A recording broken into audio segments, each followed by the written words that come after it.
Hey guys, it's Danny. Today I thought we would take a look at something that maybe we don't usually appreciate all that much when it comes to orchids.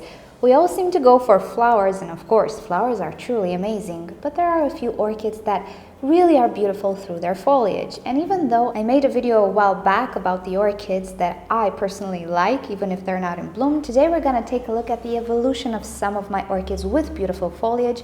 I do have a few new orchids that entered my top of nice foliage, so I thought we could take a tour today and see some really beautiful foliage, mention the orchids, talk a little bit about them, see their evolution regarding improving the pattern of a beautiful orchid leaf. Now, in talking about beautiful leaves, the first group of orchids that comes to my mind has to be the mottled leaf Paphiopedilum orchids.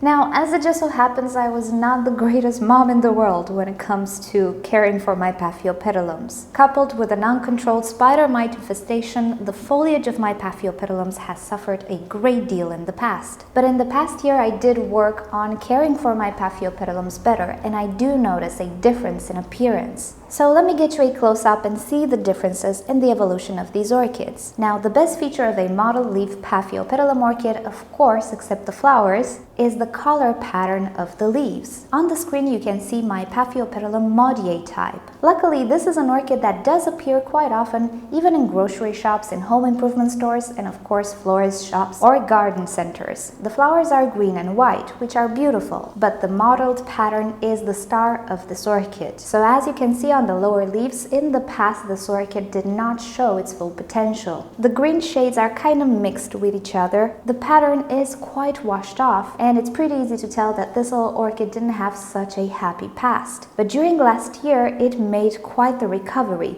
The new leaves show a great pattern. The distinction between each shade of green is a lot more obvious right now, and of course the foliage is a lot more lush. It has produced bigger and bigger leaves that show off this pattern quite beautifully. And in all honesty, this very orchid is one of those that makes me think I really don't have enough mottled leaf Paphiopedilums in my collection, and I would surely love to have some more.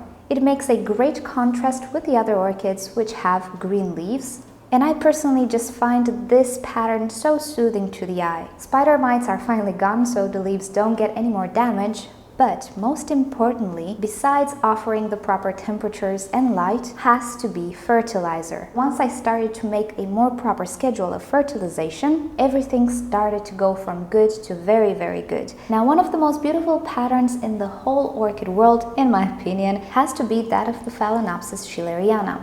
This is an orchid species, and the one you see in front of you is a pretty young orchid.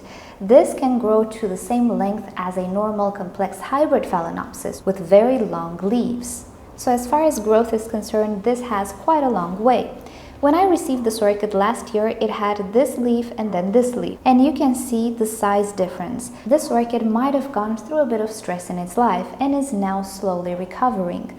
But even so, you can see what a beautiful pattern this orchid has as well. The shades are not necessarily very green. We can see shades of gray and very, very dark green, and maybe quite a little bit of purple to the leaf. And the hybrids of this orchid usually retain this purple tinge to their leaves. Some of them even retain parts of the pattern. Seeing a full-grown healthy schilleriana Phalaenopsis is such a wonderful sight, and I can only dream how this orchid will look like when she's gonna grow up a little bit more and become more adjusted, healthier, and of course not so stressed. Another bonus of this orchid, except the pattern, is the flowers, and actually the flower display. It can produce a multitude of flowers on a pendant flower spike, and they can also easily branch out.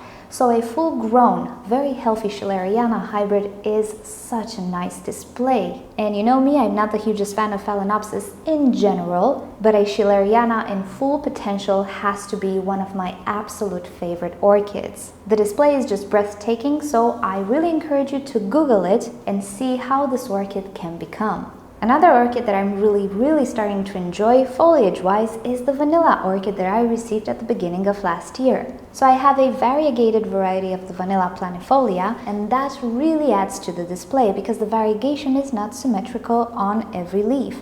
As you can see, each leaf has a little pattern, personal pattern actually of its own, which makes everything so much better in my opinion. But what I like the most about this orchid is not necessarily the variegated pattern, but the display of the leaves and also the glossiness of the leaves. There's something really fresh about these leaves. And if you didn't know, the vanilla orchid is a type of a vine orchid, which means it will climb on surfaces, particularly if it has something sturdy to attach to. I'm using a coconut fiber rod here, and that seems to be quite perfect for the roots of this orchid, which anchor themselves pretty strong to this rod. And I think this is a really good angle to see the glossiness of the leaves, especially if you have light coming from different directions. It's not so common to have an orchid with such waxy and really sturdy leaves as the vanilla planifolia. For this reason, I will include this orchid in my favorite foliage when it comes to orchid plants. When it comes to Cattleya orchids, some people really are not impressed by their foliage, while others really enjoy it. Generally speaking, they are not known for a beautiful foliage, but there is a group of Cattleyas that I really enjoy, and these are the freckled leaves Cattleyas. Generalizing a bit, I would say that Cattleyas who have spotted flowers usually have spotted leaves as well. And here I have my Cattleya Jungle, which happens to have a really spotted flower. If you're not very acquainted with these types of Cattleyas, you might think there's something wrong with the leaf. And on this camera, it might appear that the leaf is suffering from black rot, but actually it's not. And let me see if I can show you that this is actually purple. Increasing the exposure, you can see that these spots are not black, they're actually purple. This is actually normal pigmentation for this orchid.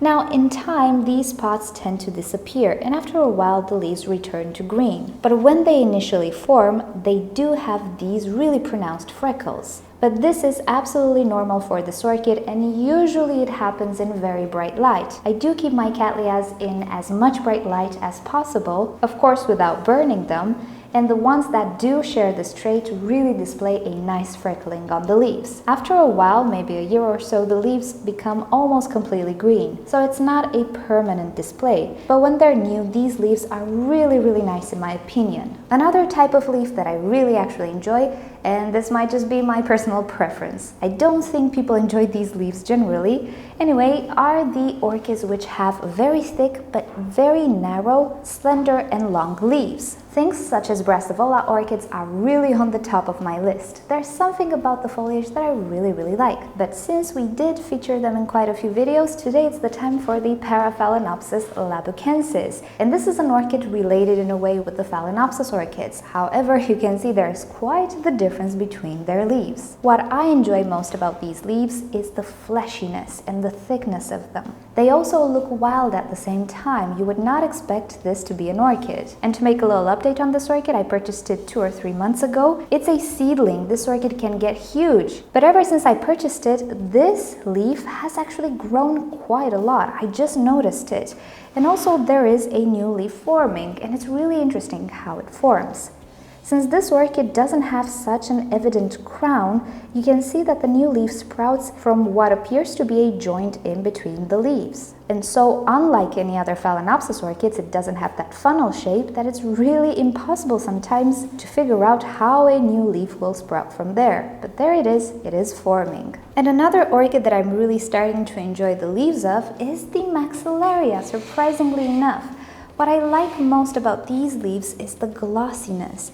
And although these are new leaves, they're not necessarily super fresh, so they do keep on to that glossiness for quite a while. You might know that some orchids are very glossy when they emerge, and then shortly after they start to become a little bit more matte. Now, if you don't know the history with this one, it spent 1 month on transport. It was almost dead when I received it, but she is bouncing back, so she doesn't look her best right now, but she really is recovering. And not only do I love the glossiness of the leaves, but I also really like the display.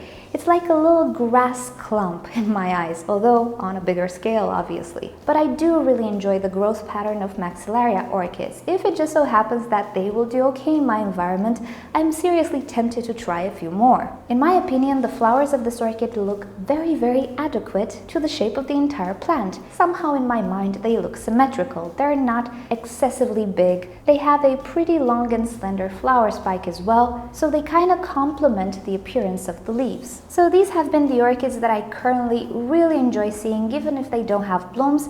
And by the way, if you're wondering, this little beauty right here is a Hoya plant, and it's called the Hoya australis, and one of its varieties has this beautiful display. I think it's a great ending visual for this video. Now below I will link you to my previous video about orchids which look good even if not in bloom. It features different orchids and it has to do with the overall display, but now that I have some new orchids, I discovered some new favorites. So alrighty guys, hope you've enjoyed this video. You have the names of all of these orchids in the description below if you want to copy and paste it and Google it. So thank you for watching. If you've enjoyed this video, please give it a thumbs up. If you hated it, give it a thumbs down. Subscribe to my channel for daily orchids and plants videos, and don't forget to turn on notifications so you never miss a video. And with that said, I'll see you guys next time. Bye!